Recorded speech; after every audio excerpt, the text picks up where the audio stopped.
Funny बेटा, तुम्हें गेती को बता देना चाहिए था कि हम आ रहे हैं। अभी भी उसका फ़ोन आ रहा था, मैंने सुना नहीं। अच्छा किया नहीं सुना। ऐसे अचानक जाएंगे ना हम लोग तो पप्पू बहुत खुश हो जाएंगी।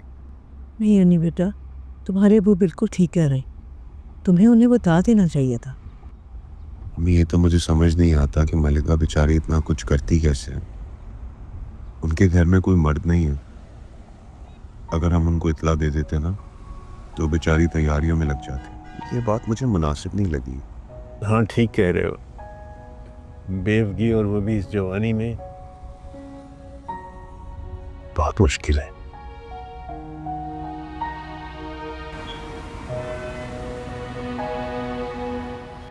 साविन भाई, ये ज्यादती है। ये कोई तरीका नहीं है कि कोई भी मलिका की इज्जत की धज्जियां पे घेर दे। हर कोई इज्जत डिजर्व करता है। मुझे भी बहुत दुख है। मलिका का पहला दिन था मेरे ऑफिस में और उसको ये सब सुनने को मिला। बहुत तकलीफें देखी हैं उसने। पहले रजा ने उसे जॉब नहीं करने दी और अब देखें वक्त उसे कहाँ ले आया है। बहुत मान से भेजा था मैंने उसको आपके पास भाई। इसीलिए तो तुम्हें बुलाया है कि हम दोनों जाके उसे मना के ले आए। फिर किस मुंह से जाएंगे वहाँ? देखो नजिया, मैं बहुत शर्मिंदा हूं। वो जब पहले दिन आई थी तो बहुत हाई स्पिरिटेड थी। मैं नहीं चाहता कि पहले ही कदम पे वो इतना घबरा जाए और हार मान ले और उस हार की वजह मैं बनूं।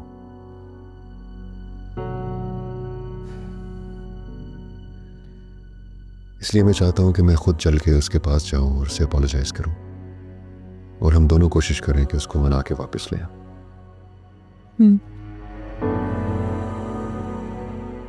मामू मानी, आप आने से पहले बताते तो सही, मैं कुछ अरेंज करती।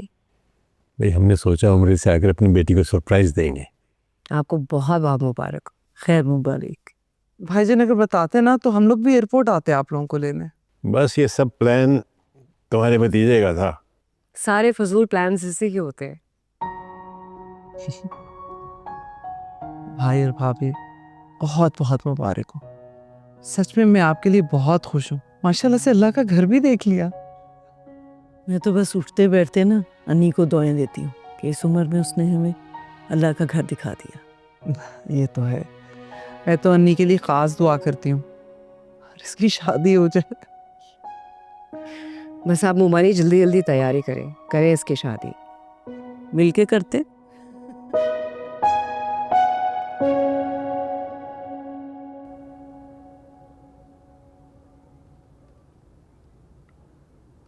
आई एम रियली सॉरी मलिका, लेकिन अगर आप मुझे उसी वक्त बता देती तो ये छोटा सा मसला मैं वहीं हल कर देता।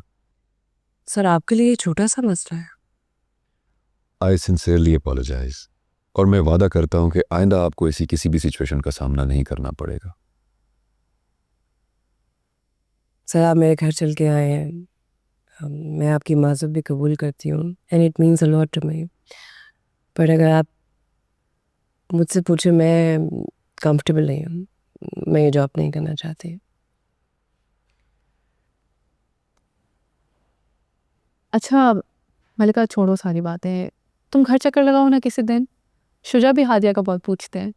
मैं एक बात कहना चाहूंगा मलिका, काम करने के लिए बहुत सारे लोग मिल जाएंगे, लेकिन इन माई 25 years of media production experience जो स्पार्क और पोटेंशियल मैं आप में देख रहा हूं, ये बहुत कम लोगों में होता है। I would suggest you should give it a couple of years और आप देखेंगे कि आप कितना तरक्की करती हैं। बाकी आपकी मर्जी। मैं तो कहूँगी मलिका, सोचना ज़रूर। मुश्किल वक्त में लोग जमा तो हो जाते हैं, लेकिन साथ कोई कोई खड़ा होता है।